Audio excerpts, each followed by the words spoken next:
చిలకలూరిపేటలో BJP, TDP, జనసేనకు సంబంధించిన ఉమ్మడి సభ జరిగింది.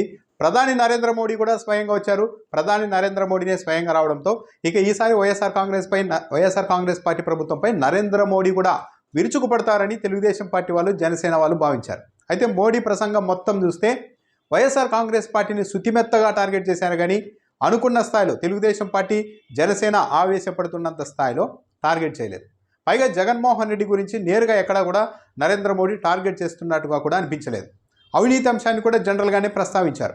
ఇక ప్రత్యర్థి పార్టీలు, తమ కూటమిలో లేని పార్టీలు ఎక్కడ అధికారంలో ఉన్నా ఆ ప్రభుత్వం అవినీతి చేస్తోంది అని చెప్పడం సహజం. ఇక్కడ నరేంద్ర మోడీ అవినీతి అంశాన్ని ప్రస్తావిస్తూ జగన్మోహన్ రెడ్డి అవినీతి చేస్తున్నారు అని కాకుండా ఏపీలో మంత్రులు అవినీతి చేస్తూ ఉన్నారు, అవినీతి చేయడంలో మంత్రులు ఒకరిని మించి ఒకరు పోటీ పడుతున్నారు అంటూ ఒక విమర్శతో అవినీతి అంశాన్ని ముగించేశారు. ఇక మరో విషయాన్ని ప్రస్తావించినది ప్రధానంగా ఏంటంటే ఏపీలో వైఎస్ఆర్ కాంగ్రెస్ పార్టీ ఈ రెండు వేరు కాదు, ఈ రెండు ఒకే పార్టీనే, ఒకే ఓవర్లో ఉన్నాయి. ఈ రెండు పార్టీలు నాయకత్వాలు కూడా ఒకే కుటుంబం చేతిలో ఉన్నాయి. వైఎస్ఆర్ కాంగ్రెస్ పార్టీ మీద ఉన్న వ్యతిరేకతను తెలివిగా ఆ ఓటును కాంగ్రెస్ పార్టీకి మళ్లించేందుకు ప్రయత్నిస్తున్నారు అన్నట్టుగా కూడా నరేంద్ర మోడీ మాట్లాడారు. ఓట్లు చీలకుండా అందరూ జాగ్రత్తగా ఎన్డీఏకి ఓట్లు వేయాలని కూడా నరేంద్ర మోడీ పిలుపునిచ్చారు. ఇంకా అంతకు మించి వైఎస్ఆర్ కాంగ్రెస్ పార్టీ పైన టార్గెట్ చేస్తూ మాట్లాడింది కూడా ఏమీ లేదు. అయితే ఇక్కడ గమనించాల్సింది ఏంటంటే కాంగ్రెస్ పార్టీ, వైఎస్ఆర్ కాంగ్రెస్ పార్టీ వేరు కాదు అని అంటున్నారు. ఇప్పుడు కాంగ్రెస్ పార్టీ, తెలుగుదేశం పార్టీ అనుకుంటున్నది ఏంటంటే షర్మిల వచ్చిన తర్వాత వైఎస్ఆర్ కాంగ్రెస్ పార్టీకి మద్దతుగా ఉన్న మైనారిటీలో ప్రధానంగా క్రిస్టియన్ ఓట్లని వైఎస్ షర్మిల చీలుస్తారు అంటూ తెలుగుదేశం పార్టీ ఆశలు పెట్టుకుంది. అయితే ప్రధాని నరేంద్ర మోడీ మాత్రం ఈ రెండు పార్టీలు వేరు కాదు అని అంటున్నారు అని అంటే ఇప్పుడు ఈ కాంగ్రెస్ పార్టీ కొద్దిగా ఓటు చీలి వైఎస్ఆర్ కాంగ్రెస్ పార్టీ నుంచి తమ వైపు వస్తుంది అని భావిస్తున్న ఓటు బ్యాంకు కూడా అటువైపు వెళ్లకుండా పరోక్షంగా నరేంద్ర మోడీ మాటలు ఉపయోగపడతాయా వైఎస్ఆర్ కాంగ్రెస్ పార్టీకి అన్నది కూడా చూడాలి.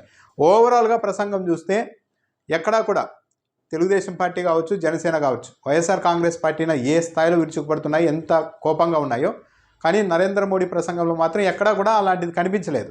చాలా శుతిమెత్తగా చంద్రబాబు నాయుడు, పవన్ కళ్యాణ్, టీడీపీ, జనసేన ఎన్డీఏలో ఉన్నాయి కాబట్టి ఆ పార్టీలకు మద్దతుగా మనం ప్రచారం చేయాలి అన్నట్టుగా మాత్రమే ప్రసంగం సాగిందే కానీ ఇక్కడ అధికారంలో ఉన్న వైఎస్ఆర్ కాంగ్రెస్ పార్టీని టార్గెట్ చేయడం కానీ, ఆ ప్రభుత్వం పైన విరుచుకుపడడం లాంటివి కానీ, సీరియస్ కామెంట్లు చేయడం లాంటివి మాత్రం నరేంద్ర మోడీ చేయలేదు. ఇది గమనించదగ్గ అంశం. చాలా శుతిమెత్తగానే వ్యవహారాన్ని ఈరోజు ప్రసంగంలో నరేంద్ర మోడీ దాటించేశారు. ఇక దాంతోపాటు జనరల్గానే ఇక్కడ డబుల్ ఇంజన్ సర్కార్ రావాలి, కేంద్రంలో ఎన్డీఏ 400 సీట్లకు పైగా రావాలి, ఇక్కడ కూడా ఎన్డీఏ కూటమిలో ఉన్న ప్రభుత్వం వస్తే డబుల్ ఇంజన్ సర్కార్తో ఏపీలో అభివృద్ధి సాధ్యమవుతుంది అంటూ ఇట్లా జనరల్ కామెంట్స్ కూడా చేశారు.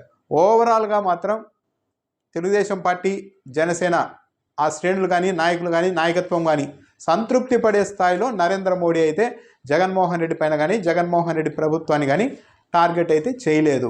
5 ఏళ్లలో అభివృద్ధి కుంటుపడింది, మళ్ళీ ఎన్డీఏ ఇక్కడ కూటమి అధికారంలోకి వస్తే అభివృద్ధిని మళ్ళీ చేసుకోవచ్చు, ఇలాంటి జనరల్ కామెంట్సే ఎక్కువగా కనిపించాయి. కానీ పర్టికులర్గా టార్గెటెడ్గా రాష్ట్ర ప్రభుత్వాన్ని అయితే నరేంద్ర మోడీ టార్గెట్ చేసేందుకైతే ఇష్టపడలేదు అన్నది ఓవరాల్గా ఆయన ప్రసంగాన్ని బట్టి అర్థమవుతోంది.